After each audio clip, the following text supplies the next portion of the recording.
One of the great flags that Qatar 2022 is flying to conquer the hearts of millions of soccer fans around the world is that of innovation, as this edition of the FIFA World Cup will mark a milestone in the history of this tournament.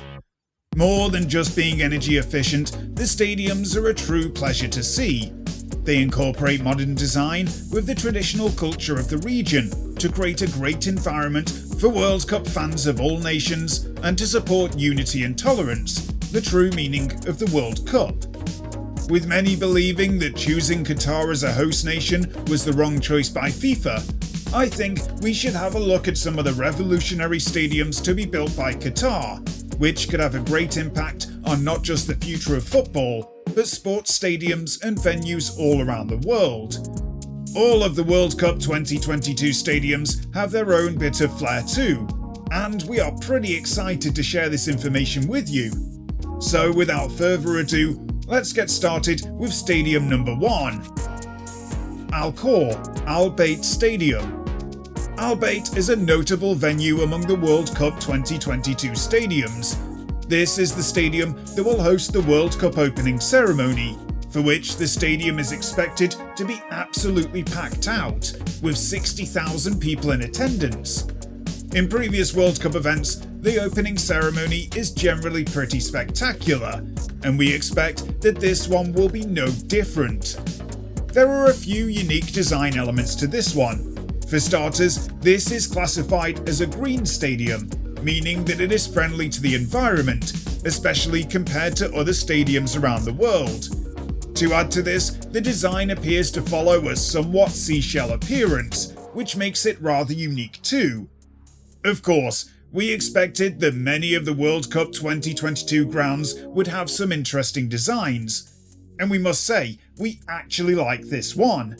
Currently, the stadium is home of the Qatar national team, so as you might have guessed, this will be the location for the opening game involving Qatar.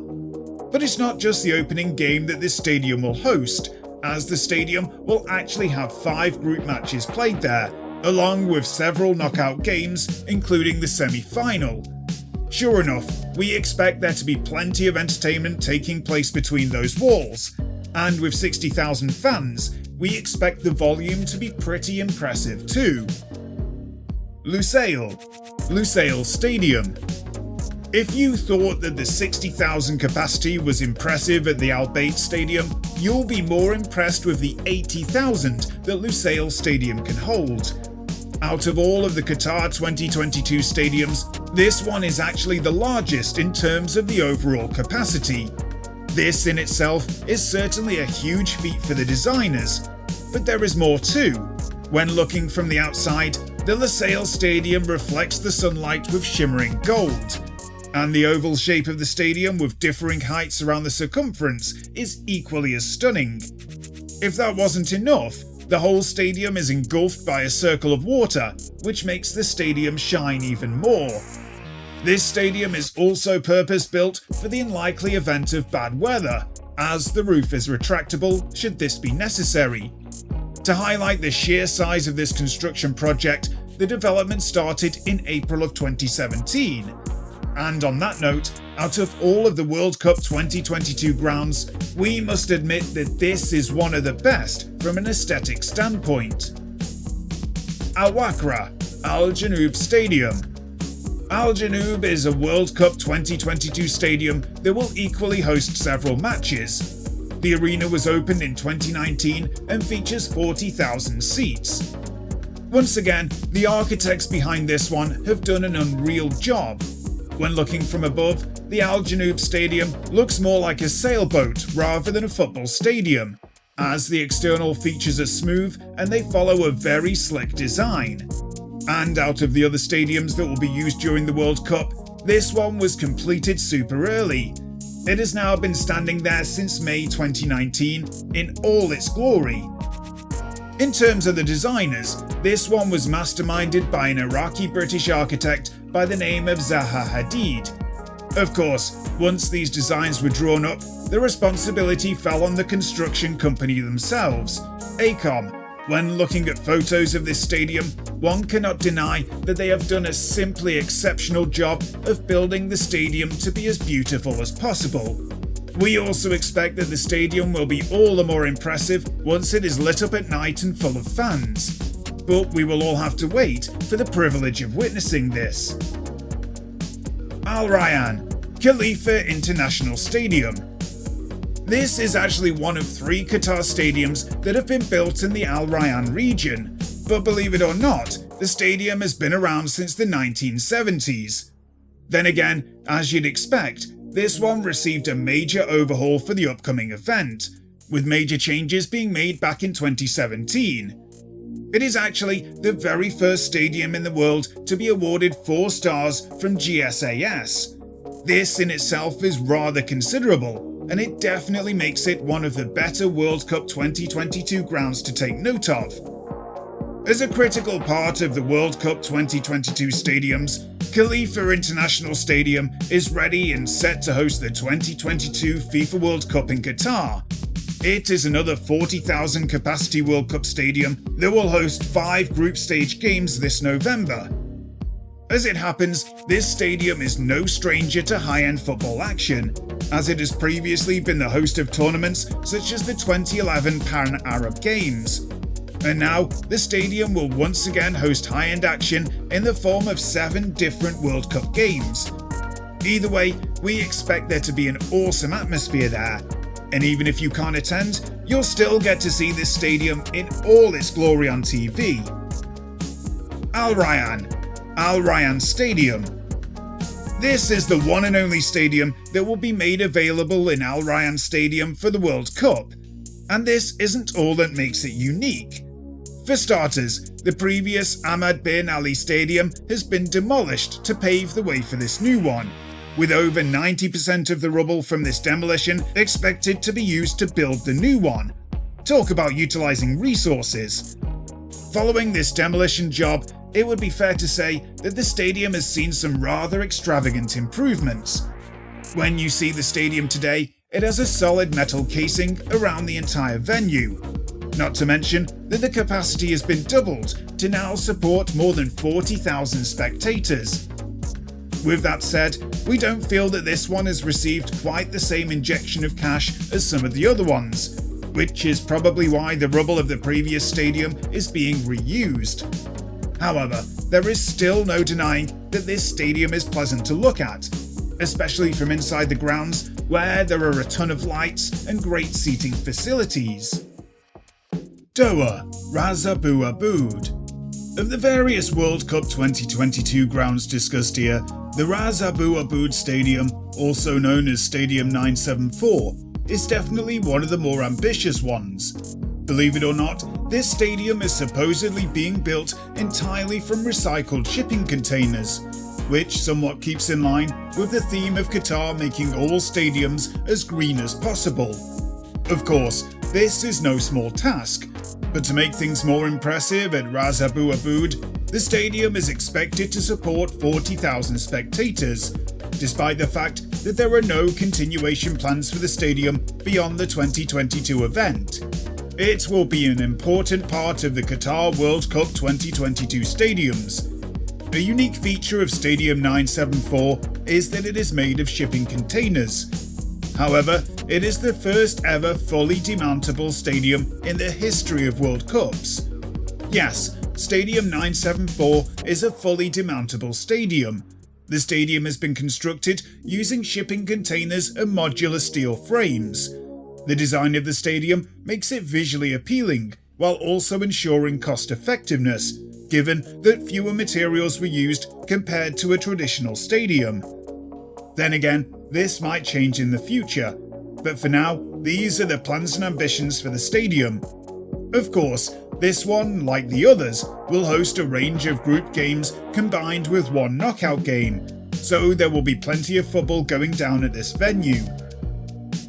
Al Rayyan, Education City Stadium.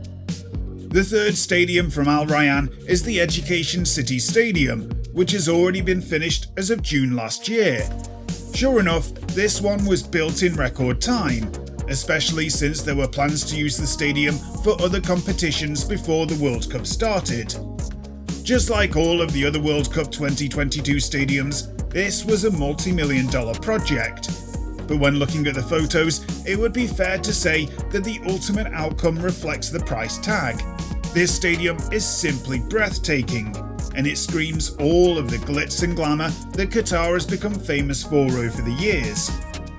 Education City Stadium is another new construction that adds to our rich list of Qatar World Cup stadiums. The Education City Stadium boasts a 40,000 seating capacity and world-class sports facilities. The venue was open to the public in 2022 and is set to host 5 matches in group stages, 1 game in the round of 16 and 1 quarter-finals game. Notably, the seating capacity of the Education City Stadium will be reduced by half at the end of the tournament. The seats will then be donated to developing countries, a charitable act that will go a long way in promoting soccer in other parts of the world. However, like many of the other stadiums we've talked about here, this capacity will then be drastically reduced following the conclusion of the World Cup. We'd imagine that this is the case in order to maximise revenue from the massive event, especially since the stadium is expected to host one of the quarter-final games. Doha, Al Thumama Stadium. And finally, the Al Thumama Stadium in Doha is another one that will host a total of 7 World Cup games next year. Naturally, this includes 5 regular group games and 2 knockout games, of which the stadium is expected to see spectators in excess of 40,000. Sure, this doesn't make it one of the larger grounds for the games, but this by no means diminishes the overall appeal of the stadium. It will host several games for the 2022 World Cup. Al Thumama Stadium was launched in 2022 and has been a venue for several games ahead of the FIFA World Cup in November and December. In October of 2021, Al Thumama hosted the Emir Cup finals. Visitors looking to watch their countries play at Al Thumama should get acquainted with events that will take place here. As part of the newly built Qatar 2022 World Cup stadiums, Al Thumama will feature 5 group stage fixtures, 1 round of 16 duels, and 1 quarter-final encounter. Looking at these stadiums, I think that Qatar 2022 will honestly be a World Cup which will change the future of football forever. Also, 7 of the 8 stadiums for the 2022 World Cup will feature an advanced cooling tech, a revolutionary technology that will keep the atmosphere inside the stadium cooled. Yes, the atmosphere inside the stadium will be at an optimum temperature for both the players and the fans. The only stadium that does not have the advanced cooling tech is naturally ventilated, Stadium 974, thanks to its location near the coast and does not need cooling. There will be an energy centre near the stadium, from where chilled water is brought in a pipeline to the venue. Once it arrives, cold air is pushed onto the field of play and spectator seating areas. Even the visually impaired football fans will have access to the 2022 World Cup in Qatar. A revolutionary product called Monocle will convert digital content around the World Cup into Braille, allowing the visually impaired fans to access the content and enjoy the World Cup. It is the first time that such a technology is set to be experienced by the fans and the players during the World Cup. Not only have stadiums been revolutionised, but I believe that FIFA's choice of Qatar will bring unity and tolerance among all footballing nations. How could it be the world's game without the whole world? Of course, there are going to be some problems at the 2022 World Cup. There's no question about it. There have been problems every time. In the end, I think that everyone is the real winner from this decision. And as for the naysayers, you can just wait and see. Admittedly, there are some flaws to the Qatar 2022 bid, but I find it great that FIFA has given the cup to a Middle Eastern nation for the first time in the history of the competition. And considering the success which South Africa 2010 was, I believe that Qatar 2022 will be a truly great World Cup. So tell us, which of these stadiums impressed you the most? For more videos like this, subscribe to our channel and hit the like button. Turn on the notification bell so you don't miss a thing. thank you all so much for watching. I'll see you in the next video.